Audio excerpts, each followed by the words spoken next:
Good morning students. कल के video में मैंने आपको भारी जल से रिलेटेड आपको बातें बताई थी, जिसमें आपने भारी जल का निर्माण पढ़ा, उसके भौतिक गुण पढ़े और उसके कुछ रासायनिक गुण पढ़े। आज के इस वीडियो में हम आपको भारी जल का उपयोग और उसका जैविक तथा शरीर क्रियात्मक प्रभाव क्या है ये बताएंगे। तो सबसे पहले उपयोग, भारी जल का उपयोग। भारी जल का उपयोग। भारी जल एक महत्वपूर्ण यौगिक है, ध्यान से सुनिएगा। इसका सबसे महत्वपूर्ण उपयोग है न्यूट्रॉन मंदक के रूप में। न्यूट्रॉन मंदक के रूप में।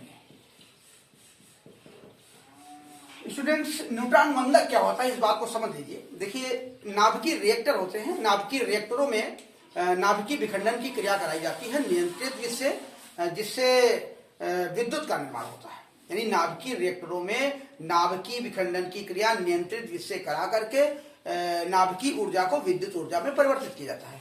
तो नाभिकीय विखंडन कराते समय तीव्रगामी न्यूट्रॉन उत्सर्जित होते हैं। तो तीव्रगामी यानी बहुत तेज वेग से, बहुत अधिक वेग से निकलने वाले न्यूट्रॉनों की गति को धीमा करना आवश्यक होता है, क्योंकि अगले नाभिक को, यूरेनियम के अगले नाभिक को तोड़ने के लिए मंदगामी न्यूट्रॉन की आवश्यकता होती है। तो हमें न्यूट्रॉनों की गति को मंद करना होता है। तो न्यूट्रॉनों की गति को मंद करने के लिए भारी जल का उपयोग किया जाता है। साधारण जल भी न्यूट्रॉन मंदक का काम करता है, लेकिन भारी जल उससे भी बेहतर होता है। इसलिए नाभिकीय रिएक्टरों में प्रायः न्यूट्रॉनों की गति को मंद करने के लिए भारी जल का उपयोग किया जाता है। यह भारी जल का सबसे महत्वपूर्ण उपयोग है, इसको निश्चित रूप से याद रखिएगा।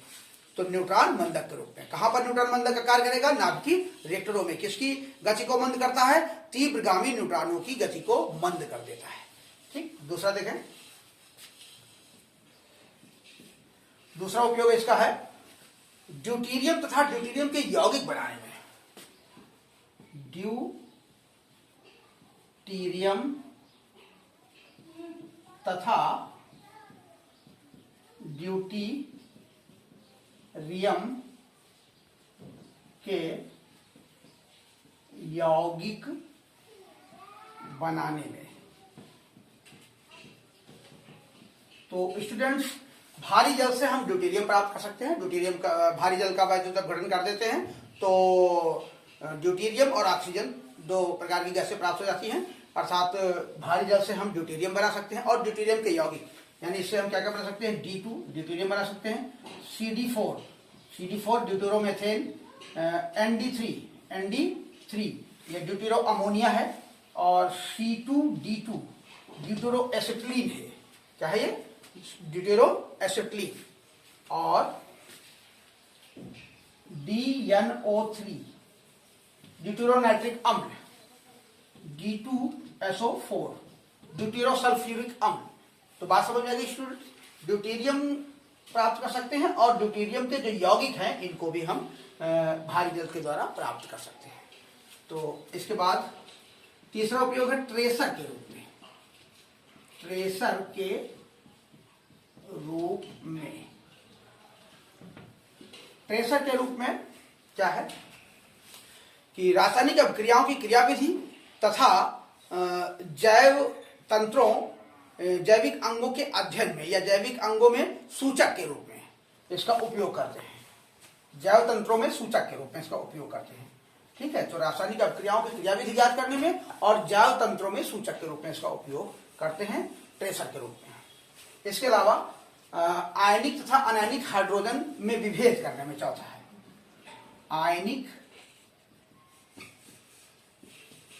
आयनिक तथा अनायनिक हाइड्रोजन में विभेद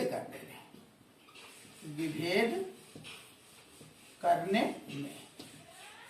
तो ये इसके महत्वपूर्ण उपयोग है। ये आयनिक हाइड्रोजन तथा अनायनिक हाइड्रोजन में विभेद करने में भी इसका उपयोग होता है। तो न्यूट्रॉन मंदक के रूप में, ड्यूटेरियम तथा उसके यौगिक बनाने में, ट्रेसर के रूप में, आयनिक तथा अनायनिक हाइड्रोजन बनाने में। अब इसका भारी जल का जैविक प्रभाव क्या है? जैविक